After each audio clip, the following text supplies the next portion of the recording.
هدفان مميزان من الزابيري منح المنتخب المغربي التتويج بلقب كأس العالم للشباب لأول مرة في تاريخه، وأمامكم فرحة الجماهير المغربية. الصورة كانت من الرباط، لكن متأكد أن كل المدن المغربية ستخرج الليلة رغم تأخر الوقت للتعبير عن فرحتها بهذا الجيل المميز الذي صنع الفرحة. والتتويج كان مستحقا لهذا المنتخب الذي سطر مجدا جديدا لكرة القدم المغربية بأن أصبح بطلا للعالم في فئته بالنتائج بالأداء أمام أقوى المنتخبات العالمية ومن مختلف القارات.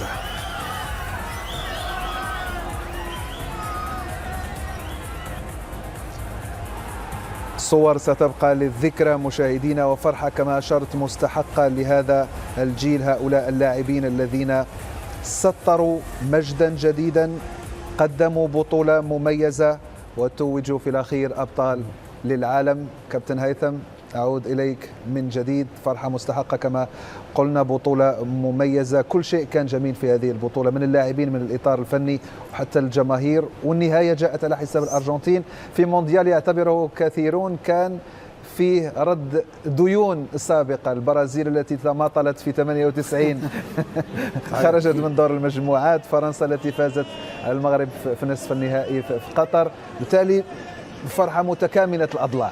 حقيقة كلمات المديح والإطراء غير كافية لإعطاء هذا الجيل حق. بطولة عملوها ولا أروع، بيلعبوا قوة عظمى في عالم كرة القدم، تفوز على الأرجنتين، تفوز على البرازيل، تفوز على إسبانيا، تفوز على فرنسا. وفي إيه بعد كده؟ 2022 منتخب المغرب الأول يحصل على رابع العالم.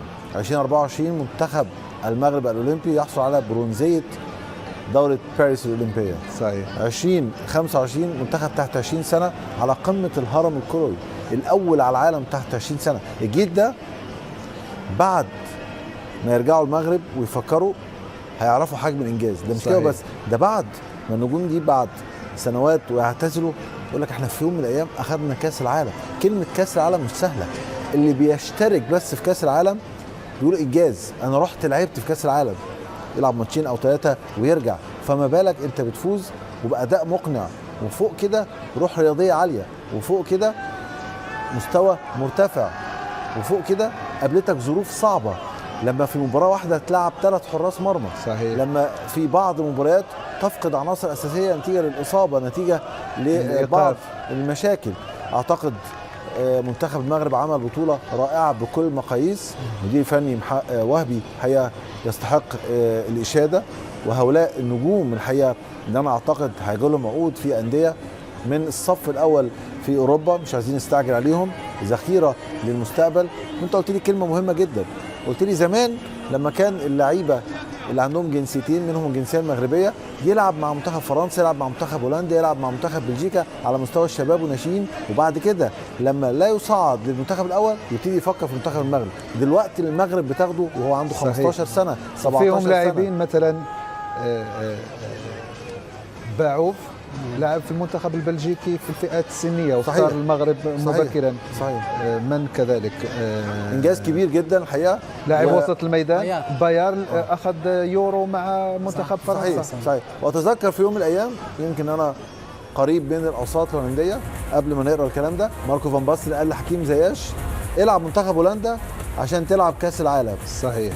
في يوم من الايام هولندا تفشل في الوصول الى روسيا 2018 والمغرب وحكيم زياش يلعب مع منتخب المغرب. هو ده التحول الكبير اللي حصل للكره المغربيه. امامكم مشاهدينا انجازات المنتخبات المغربيه لكره القدم في السنوات الأخيرة، بالإضافة إلى ما تحقق اليوم، بالإضافة إلى ما ذكرته قبل قليل أنه سنة 2025 سنة مميزة لكرة القدم المغربية، باعتبار أنه النهائيات في البطولات الكبرى كان المنتخب المغربي بمختلف فئاته وعلى الدفاع. دفاع مميز، استقبل 5 أهداف فقط، 4 منها من ركلات جزاء. الهدف الوحيد من الملعوب جاء مباراة فرنسا، واليوم أمام الأرجنتين المعروفة باندفاعها وقوتها، شباك نظيفة مع 11 ركنية أو 11 ركنية.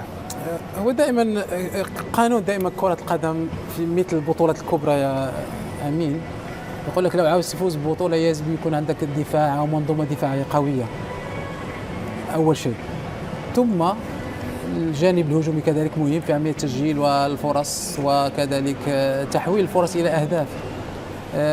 اللي يميز منتخب المغرب أنه كما قلت منذ بداية المباراة الأولى هو الدفاع والمنظومة الدفاعية القوية، ليست هناك أخطاء، لاعبين مميزين، لاعبين عندهم ذكاء كبير، لاعبين عندهم خبرة وعندهم تجربة كذلك، مع التحولات ومع استغلال الفرص، لأن عندنا لاعبين كذلك من النواحي الهجومية لاعبين مميزين خصوصا على اللاعبين الأطراف، لاعبين عندهم مهارات كبيرة جدا.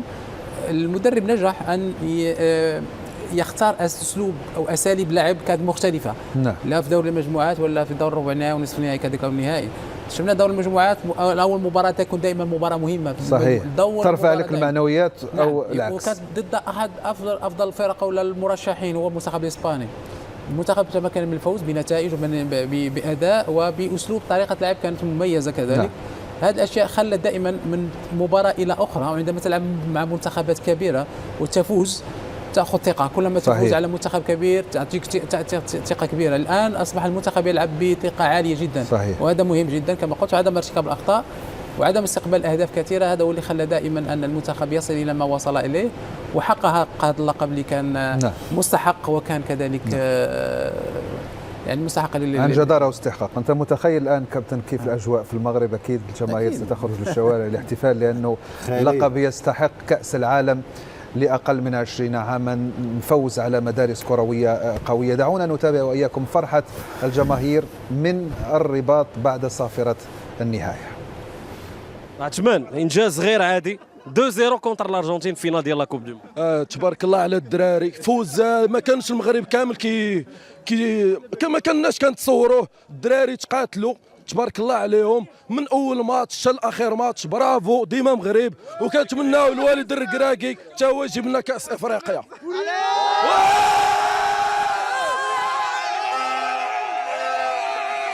تبارك الله لعبوا مزيان، فرحونا. نتمنوا الايجابيه تغلب على السلبيه في اي مجال، وحنا كره القدم راه بدات من الرباط ايامات المكسيك، وهذا الجيل هذا بغينا يفرحنا وديما الجيش الملكي.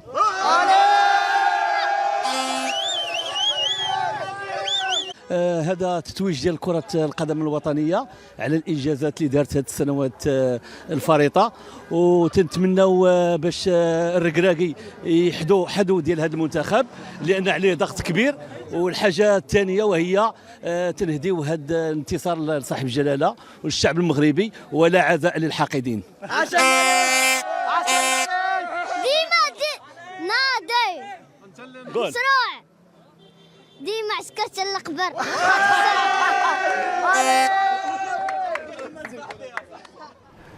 فرحة كبيرة للجماهير المغربية. تخيلوا أن المباراة انطلقت في منتصف الليل والآن تقريبا الساعة 2:30 فجرا في المغرب.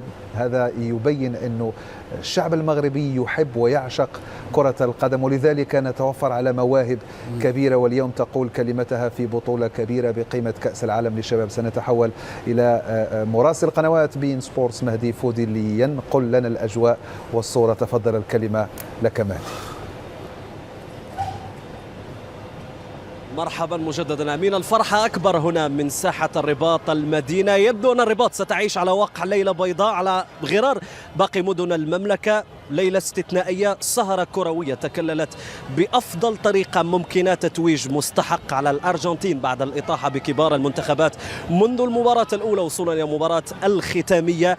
فوز مستحق، لقب عالمي لهذا الجيل الذي حقق هذا الحلم الذي كان يتمناه كل مغربي. ساترك المصور ينقل لكم الاجواء عن قرب من هنا من ساحه المدينه الرباط، وبعد ذلك مباشرة سنتوجه لنأخذ تصريحات مع عينة من الجماهير.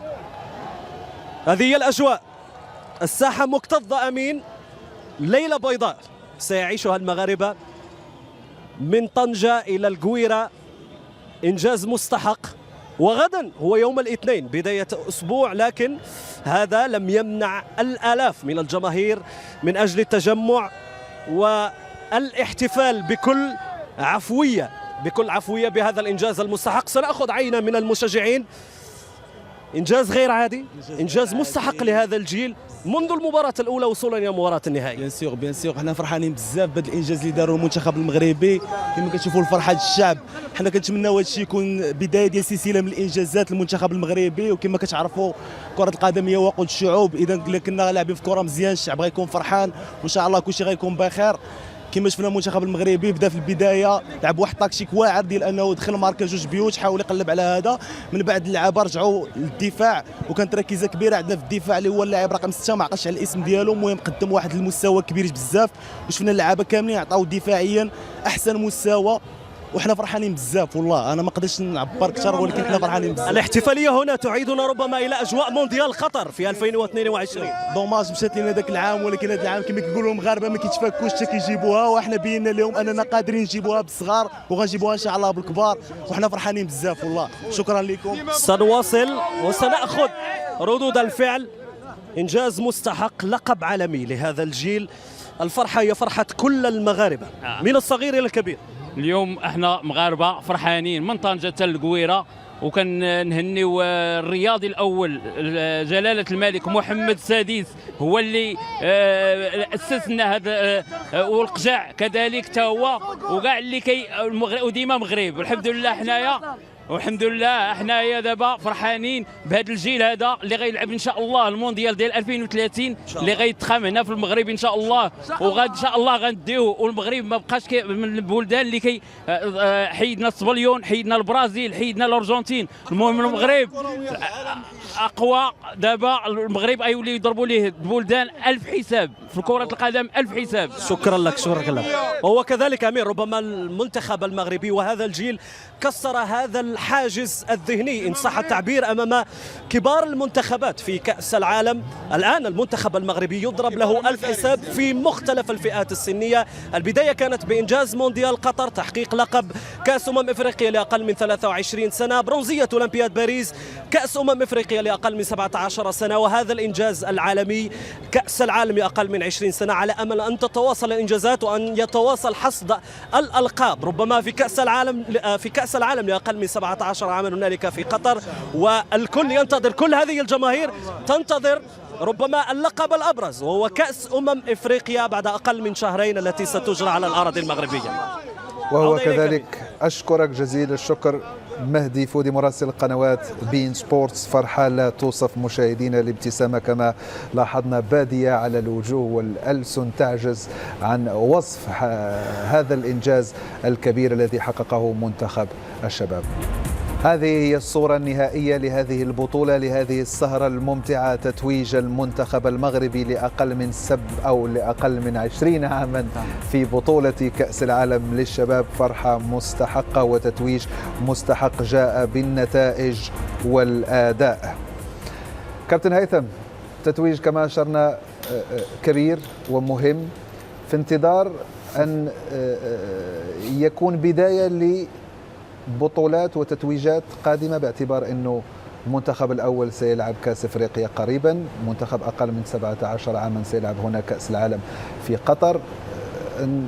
يعني يكون هذا التتويج حافز ودافع للبقية. وخلاص المغرب تخطى موضوع الفوز بالبطولات العربية والإفريقية والقارية وانتقل إلى مرحلة أخرى وهي العالمية، لأنه هذا الجيل هذا الآن لم يفز بكأس إفريقيا وفاز بكأس العالم. صحيح. لكن أنا أشوف أن هذا الجيل هو نواة طبعا للمنتخب الأولمبي المغربي في أولمبياد لوس أنجلوس 2028 بدون أدنى شك. هيكون لهم استعداد خاص، وأيضا كأس العالم في المغرب لازم يكون عندك منتخب قوي. صحيح. ولكن أنا زي ما قلت لك ده نتاج العمل الخالص لحب الوطن بدون أي مصالح شخصية. ناس بتحب بلدها على قدر كبير من حب البلد وتضع الأشياء في مكانها الصحيح. يتم إسناد المهمة للناس القادرة على صنع الإنجازات، مش بالعلاقات، مش بالحب، مش بالمودة، ولكن بالكفاءات. الكفاءات هي التي تفرض نفسها على المجال، وعشان كده شايفين إنجازات تتحقق. يعني الإنجازات اللي تحققت في السنوات الأخيرة حاجة فخر كبير. نعم. انا سعيد فما بالك انت وشيبو والشعب المغربي.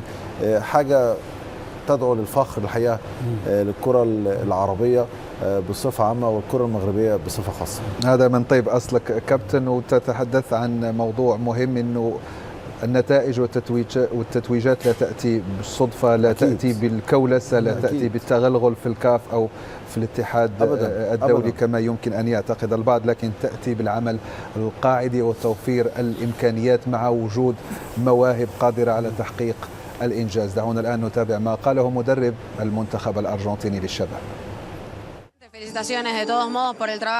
تهنينا على كل حال على العمل الذي قدمتموه خلال هذه البطولة وما قدمه المنتخب الأرجنتيني. لماذا لم تنجحوا في تغيير النتيجة؟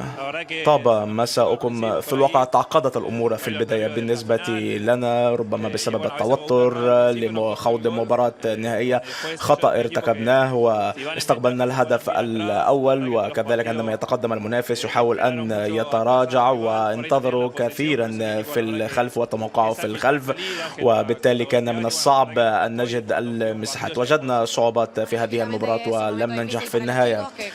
الأمر صعب جدا بالنسبة للاعبين، هذا صحيح وأنت تعرفهم جيدا. إذن كيف يمكن أن تواسيهم وتحدثهم عن كل ما فعلوه حتى الوصول إلى المباراة النهائية؟ يجب أن نتحدث معهم بالتأكيد. هم حققوا بالتأكيد نجاحا كبيرا أن يصلوا إلى المباراة النهائية، كانت بطولة مهمة جدا بالنسبة لهم ويجب أن نهنئهم على أدائهم أيضا. مدرب الأرجنتين يعترف بقوة المنتخب المغربي ليس فقط في هذه المباراة النهائية بل كذلك في هذه البطولة التي ستبقى في الذاكرة لكل مغربي وغير مغربي. كلمة أخيرة كابتن يوسف نختم بها هذا الاستوديو التاريخي. نعم، نبارك مرة أخرى لهذا المغاربة ولهذا الجيل الجيد وهذا الجيل الممتاز.